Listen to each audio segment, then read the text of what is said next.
সুবহানাল্লাহি ওয়া বিহামদিহি সুবহানাল্লাহিল আযীম। বসে বসে এই তাসবিহাতগুলো উচ্চারণ করতে থাকেন। পাহাড় পরিমাণ হাসর ময়দানে গিয়ে দেখবেন সওয়াব। আল্লাহ রাব্বুল আলামিন ডাক দিয়ে বলবে, বান্দা তুই জান্নাতের ভিতরে যাও, তুমি জান্নাতে যাও। বান্দা ডেকে বলবে, আল্লাহ আমার জীবনে আমার এত নেক আমি জানি আমার নাই, আমার জন্য জান্নাতের ব্যবস্থা আপনি করে দিলেন, এত নেক কোথায় থেকে আসলো আমি জানি না। আমার আল্লাহ রাব্বুল আলামিন বলবে, বান্দা মসজিদে ঢুকে দুনিয়াবি কথাবার্তা না বলে ইস্তিগফার পড়েছ, ইস্তিগফার দুরূদ শরীফ পড়েছ, তাসবিহ পড়েছ, আলহামদুলিল্লাহ, সুবহানাল্লাহ, লা ইলাহা ইল্লাল্লাহ, আল্লাহু আকবার। বান্দা তুই মসজিদে বসে যে পড়তেছিলে রে বান্দা, জামাতের সময় এখনো বাকি আছে, এই সময়টা অযথা না কাটাইয়া তুই তাসবিহ পড়তেছিলি, এই তাসবিহগুলি আমি আল্লাহ তাআলার কাছে কবুল হয়ে গেছে।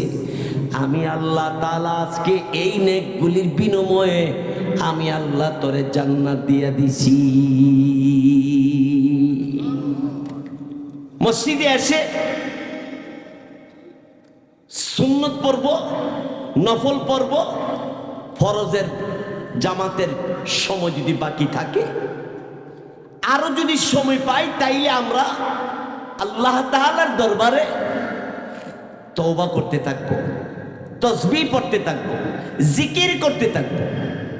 পাহাড় পরিমাণ নেক আল্লাহ তাআলার দরবারে জমা হইতে থাকবে, জমা হইতে থাকবে।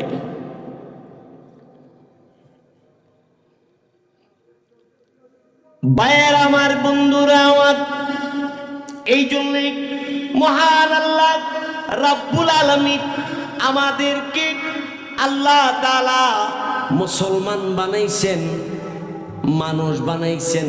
আখিরি জামানার শ্রেষ্ঠ নবী, শেষ নবী, খাতামুন নবিয়্যিন রাহমাতুল লিল আলামিনের উম্মত বানাইছেন। বেশি বেশি করে আল্লাহর কাছে শুকরিয়া আদায় করেন, হে আল্লাহ আপনি আমারে মানুষ বানাইলেন, আপনি আমারে মুসলমান বানাইলেন, আখিরি পয়গম্বরের উম্মত বানাইলেন। আল্লাহ আপনার দরবারে দরখাস্ত, আপনি আমাকে কবুল করে নেন। আল্লাহ তাআলার কাছে বেশি বেশি করে এই দোয়া করা, আল্লাহর কাছে বেশি বেশি করে মাপ চাওয়া। মোহাব্বতে লা ইলাহা ইল্লাল্লাহ, লা ইলাহা ইল্লাল্লাহ, লা ইলাহা ইল্লাল্লাহ, লা ইলাহা ইল্লাল্লাহ, লা ইলাহা ইল্লাল্লাহু মুহাম্মাদুর রাসূলুল্লাহ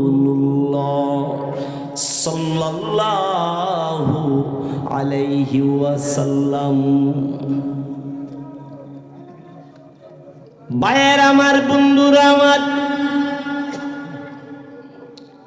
আল্লাহর নবী রাহমাতুল লিল আলামিন খাতামুন নবিয়্যিন রাসূল বলেন, হে আমার উম্মত, তুমি দুনিয়ার জমিনে যদি মসজিদ বানাও তো আল্লাহ তাআলা তিনি তোমার জন্য জান্নাতের ভিতরে আল্লাহ তাআলা তোমার জন্য আলাদা ঘর বানাইব। যারা দুনিয়াতে মসজিদ বানায় তাদের জন্য আল্লাহ জান্নাতে ঘর বানায়। এই ভাই, মসজিদে আপনি বেশি পারলেন না, কম দিলেন, অর্থ অনুপাতে সহযোগিতা করলেন। বলে হুজুর আমার অর্থ দেওয়ার মতো তৌফিক নাই। আল্লাহর নবী বলেন তুমি যদি পরামর্শ দাও, ওই পরামর্শটাও আল্লাহর কাছে তোমার জন্য সওয়াবে পরিণত হবে।